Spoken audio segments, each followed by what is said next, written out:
Welcome to today's community chat. Today we're going to be speaking with Michele Tryon from CHKD about helping children cope after traumatic events. So I'm going to pull Michele on. Hey Michele, thank you so much for joining us today. Thank you for having me. I did want, if you could just give a little bio to everyone watching, just sort of what you do at CHKD. I know you have over 30 years of experience, so if you could just sort of give a little bit of detail, that'd be great. Oh, I'd be happy to do that. So 30 years of experience as a parent educator and a certified child life specialist. I've been with CHKD since 2006, and I've been in the community outreach coordination and parent education position here since about 2011. So primarily my role is to help parents and support them as they raise their children, and also to train professionals and paraprofessionals in child development and strategies and things that we can use with children. This is one of my favorite topics, is really looking at how to help children cope when traumatic things happen to them, just based on my background as a child life specialist and also as a parent educator.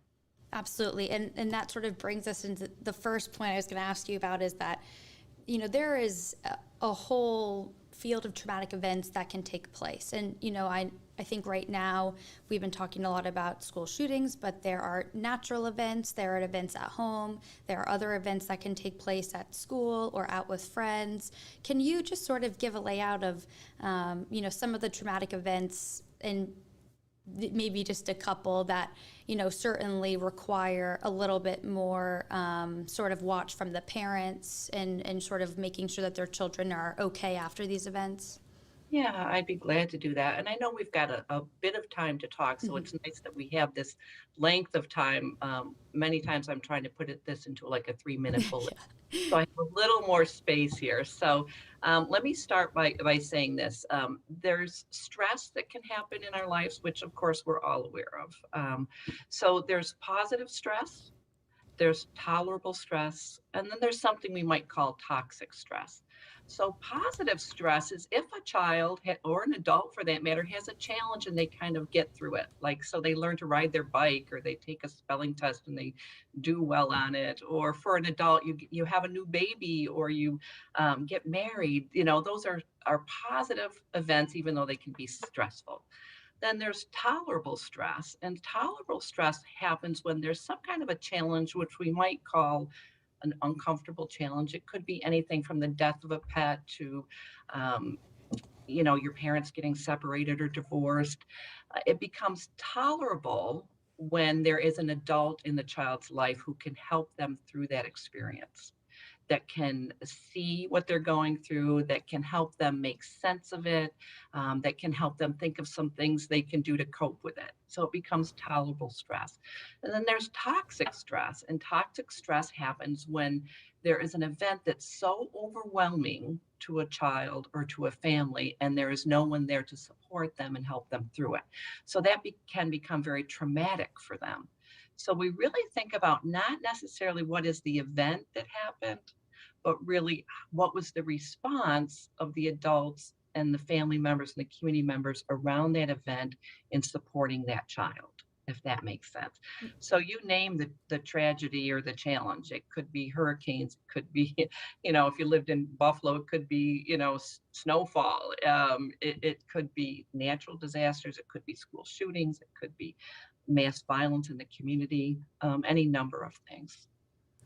That's really interesting because that, I guess, paves the way for why this discussion is so important with parents is how do they cope after traumatic events, because that coping period, as you just said, it sounds like that can lead to what actually ends up sort of residually affecting the child after the event. Is that so? Is that period of time? Is there a period of time where your exact reaction after the event is really crucial? Well, it's going to be unique to every Mhm. child, depending on what their kind of personality and temperament is. It's going to be unique to their age. So the younger they are, the more impact it's going to have almost immediately. They're going to sense things around them without being able to make sense of it. Older children may have more persistent thoughts about it. It kind of they keep thinking about it. So it's an ongoing conversation that you have. So it's very unique. There's no, real clear blueprint for each age or temperament. Sure. But there's certainly a lot of guidelines, and I think you're going to put some of those up on your site as far as what to be looking for children of different ages and stages.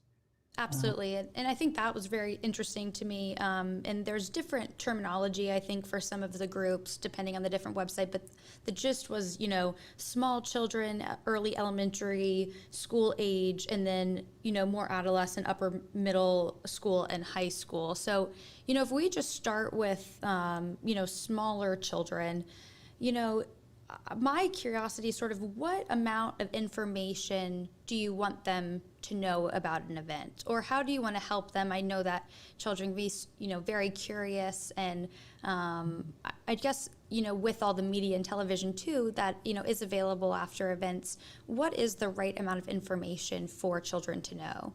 yeah.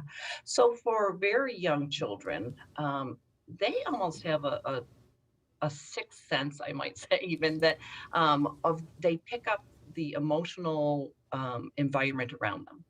So you want to be thinking about, if you have very young children, be thinking about taking really good care of yourself. And reaching out to other adults who might be able to support you if you're feeling overwhelmed by something that's happened. And so that you can be present for your children, that you can offer them comfort. They will thrive with routine. Whereas all children will do that, but particularly young children. So it's really comforting them and providing as much as possible that normal and natural and routine for them that you can. Um, and limit the amount of exposure that they have. Very young children can be confused. If they see something happening on social media or on TV that's playing over and over again, they may think that it's happening over and over again. Oh no, there's another building burning, or oh no, there's Mm-hmm. another person being shot. They think that it's happening over and over again. So we want to really limit that, and we want to, as much as possible, keep their routines in place and take really good care of yourself as parents and caregivers and providers. And I know, with the number of challenges we've had in recent years, it's really hard to stay optimistic. And to feel like you have that sense of security that you can share with your children. That's why it's important that you take care of yourself and reach out to others. Right. And I think that was something that came up a lot, in my looking at some of those resources you provided as well, is the parent's reaction, at least to that age child, seems to be, a very big factor in that child feeling secure. Mhm. Is that safety something that you all speak to parents a lot about, insecurity, and sort of checking their reaction, and making themselves feel like they can handle the situation and their child then can handle the situation? Yeah, they will pick up their cues from you. Mm. The way that you are feeling, they'll sense that. And it's not even a spoken word, because even very young children don't even have language yet, but they pick up the stress in the environment. And so again, you want to be uh, just taking good care of yourself so that you can be calm when you're interacting with your child. Young children are very, what we call, egocentric. They think the world revolves around them. They really can't necessarily see things from another person's point of view, and we call that building empathy. When you can see something from another person's point of view, you have to have the capacity to have some insight into what the other person might be experiencing. So if you're extremely stressed out by something that you've witnessed or heard about, and you're short tempered with your child, they are going to think that, oh, mommy's mad at me. I must have done something. So we really want to be thinking about how we express our own feelings of discomfort or distress, which is appropriate. We need to do that. So I'm not saying just, pretend everything is happy, because children will uh, need to know how to handle difficult emotions as well. But we want to have composure and offer comfort to young children. And is does that carry in to some degree toward children as they get older? Do they want to see a strong parent that has everything together, or do they want to see at some point, that you are also afraid or that you are also nervous? Does that sort of change developmentally, or do kids still want to see a secure, force for a guardian or a parent? I think children feel safe when there's a strong leader in the home. So if you think about, and everybody who's viewing this, if you just think about a leader that you actually appreciated, could have been a boss, it could have Hmm. been, a coach, it could have been a teacher that you had, but a leader who saw that you were distressed or uncomfortable about something or stressed out about something, that honored that, and then that also provided that opportunity to move beyond it. So there's that idea of, and this isn't just for school age children, this is for all children, this idea of comfort and challenge, as they begin to age. So I'm going to comfort you. I'm going to recognize your distress. I'm also going to share that with you. And I'm not going to expect my children to make me feel better. That's important to know. But I will let them see that I am sad or that I'm mad or that I am scared, Hmm. because that's normal and natural. When we don't allow children to see that and we just say everything's fine, that gives them less permission to tell us that they are sad or scared or mad. So we don't want them to be responsible. We don't want to overwhelm them with our feelings, but we want to be honest with what we're feeling. We want to name what we're feeling.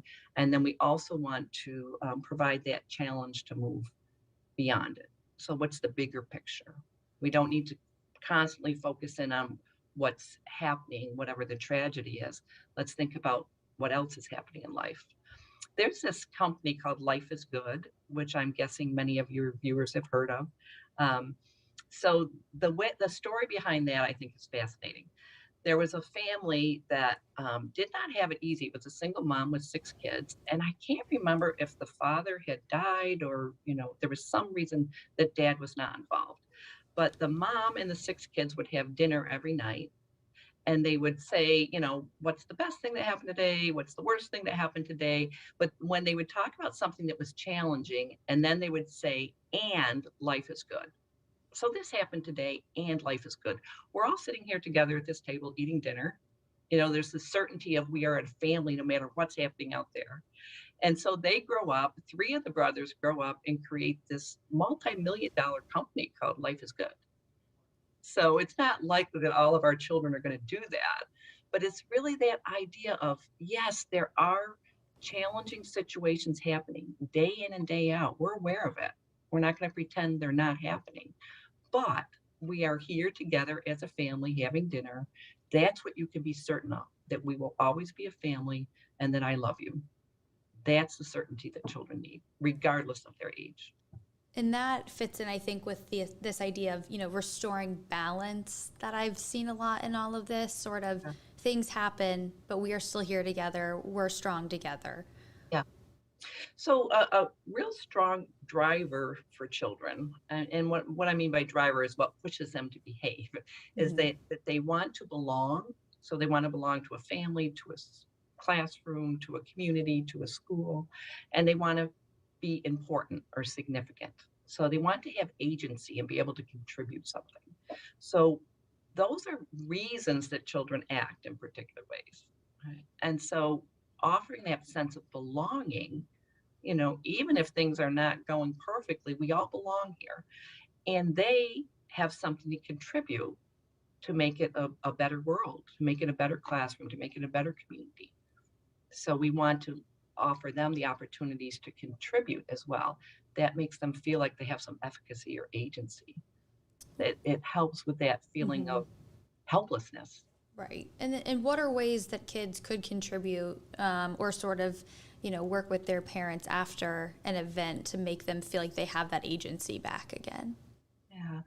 Well, I always like to do things in either acronyms or like one, two, threes when I'm teaching parent education, because I can talk a lot and it can be overwhelming. So the one, two, three of it is thinking, feeling, growing, and doing. Right. So thinking, feeling, growing, and doing. The thinking part is at your child's level of understanding cognitively. What do they think happened? And we want to have conversations with them about that. open-ended conversations. What do you think happened? And give them information where they have any misconceptions. And then feeling, what do you think they're feeling about what's happening?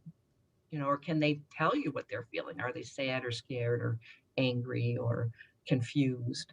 Um, and then the growing and doing piece is really the piece where they take agency. And if it's an older child, you can say to them, what do you think you could do to contribute or to feel better or to help out? With a younger child, you can also say that, or you something maybe like what would make you feel better, you know, and then you can allow them to do something. So, for example, if it's a teenager, do they want to write a letter to, some politician or government leader? Do they want to go in front of the school board and speak up and say something? Do they want to, say it's a natural disaster? Do they want to go and put sand in bags and put them out? Do they want to clean up litter that's been thrown around in a hurricane? Do they want to write letters to maybe someone who's been hospitalized in a um, house fire or something? So give them some ideas of what they can do. So it's an action that they can take, but if it comes from them, it has more meaning. Mm. So that you want them to sort of like they're helping, the world in some fashion. And it can be as simple as, Hmm. a while back we had a kindness campaign here at CHKD, and we purposely had a kindness campaign because we didn't want to be talking about anti-bullying. And I know there is a place for anti-bullying campaigns, but we didn't want to focus on the bullying. We wanted to focus on the kindness. So when we think about what children can actually do, what can they do to include other children to make the world a kinder place? Even creating some posters about safety or about kindness or positive messages.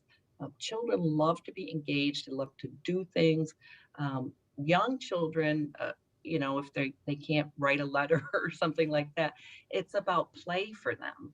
And for them, playing something out is really going to help them resolve whatever concerns they have.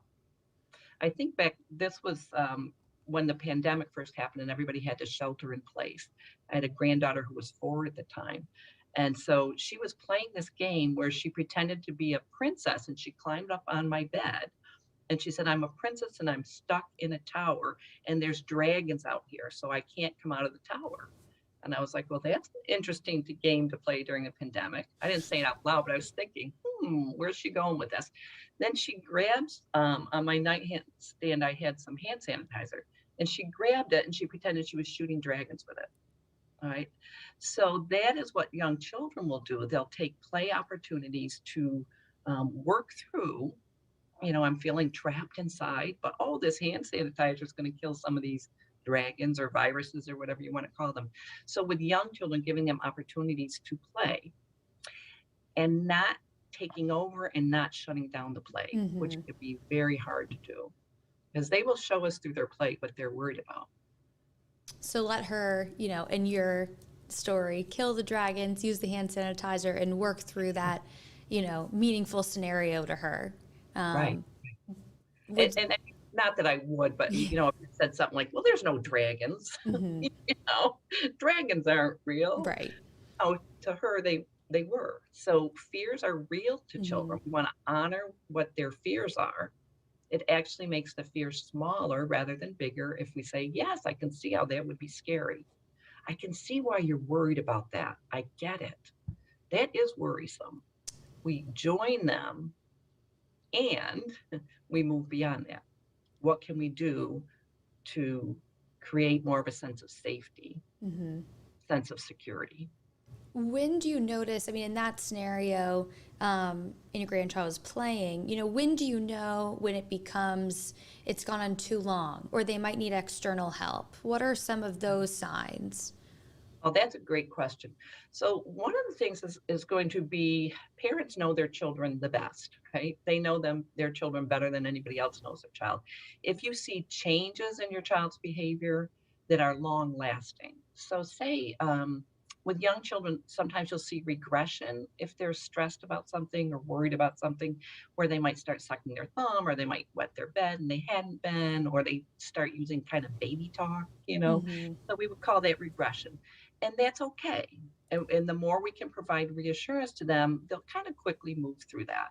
If it's persistent and long lasting, or there's, too anxious to go outside or that type of thing, then we would say, okay, talk to the pediatrician, have a conversation about what's typical for your child and what changes that you're seeing.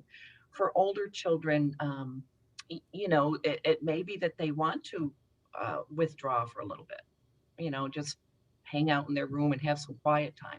If it becomes persistent and that's not typically something that they would do, then you want to be addressing that. So what are the changes in behavior and how long lasting are they? And it's always great to have a conversation with the pediatrician to see if they need some further intervention.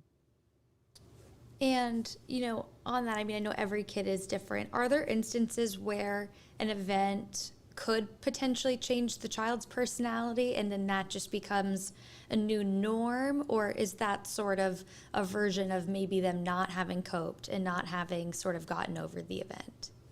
Yeah. Well, our kind of motto, or our tagline for CHKD is, includes the word hope, Hmm. right? So health, healing, and hope. So I don't think regardless of how long something has gone on, we do want to be hopeful that the child can make changes in their life and be resilient and be okay. However, your initial question, can an event change a child's perception of the world and their way of being in the world? And the answer to that is yes, it really can. And so that's why we would want to be aware of, are there changes in our child's Right. just mannerisms or behavior, or is there some concern? Are they being self-destructive or, careless or risk-taking where they hadn't in the past? Mm. And those are things that we want to address, because there's some children tell us with their behavior sometimes what they can't say in words. And sometimes they don't even know what's driving the behavior. So, as parents, as providers, we want to be open to, what is that behavior telling me? And how can I have a conversation about what's going on that can help us get to some resolution? And I'm just looking in the chat just to make sure we don't have any questions unanswered. Um, but I don't want to take up too much of your time. I know that this conversation, I'm sure you could give us tips for many hours of conversation and in many instances. And I know we are trying to be more general here. So I guess the last question I really had is, for parents out there, is there one thing that really they just need to do? I know listening has been a big thing in at least the resources that we've talked about. And then sort of what you've said, sort of knowing your child, listening to your child. Are there any, is there one thing that parents can sort of look out for, after these events, or sort of hold, to them to sort of make sure that their child will be okay? Um, I think listening is key. That's Hmm. probably one of the most important things we can do, and not just listening to their words, but listening to their behavior. When children's behavior seems like maybe it's out of control, or seems like they're withdrawing, it really is a call for help. So we want to recognize that, and also for parents just to know that really, that idea of certainty, when the world is uncertain, they need to be certain that you care about them. So if they're feeling overwhelmed by something that's happening, they can look to you and say, "Oh, there's my person." A Hmm. charismatic adult in the life of a child is, I mean, I've seen, just in the hospital setting, children get through a tremendous amount of challenges because they have an adult there that cares about them and that's going to walk with them through whatever challenges there are. Right. So take good care of yourself so that you can be that person for your child. Right. And I mean, I feel like that is such an important piece, especially right now, and the parent's mental health or the guardian's mental health for that Right. child. So that's sort of that airplane, saying of put your mask on first. And it's also about self-compassion. I have to Mhm. always remind parents of that, that you're not going to get it perfect every time. So be compassionate with yourself if you do, have a stressful moment with your child. Go back and we call it in therapy, they call it like rupture and repair. So there's this kind of rupture where you've maybe yelled at your child or whatever. You want to go back and repair that, make amends. I'm sorry I handled it that way. I'm feeling stressed too. There's a lot going on. We're going to get through this together. Absolutely. Well, Michelle, thank you so much for joining us today. I will be posting this conversation as well to the wavy.com with the resources that you sent us to sort of hope to continue the conversation. And then to anyone who is watching or watching this later on, I'll be monitoring the chat. So if you drop any questions in there, we'll see if that is something that is in the article. If not, we could get it answered. So thank you so much to everyone that tuned in today. And Michelle, is there anything else that we didn't touch on that you'd like to share before we turn it over? I don't think so. Just thank you for inviting me, and thank you all for tuning in and listening. It's an important job that we do when we're raising children. Well, thank you. Thank you to anyone that's watching. Again, this conversation will be posted here, wavy.com, and it's on YouTube. So tune in next Thursday for the next community chat. Thanks so much.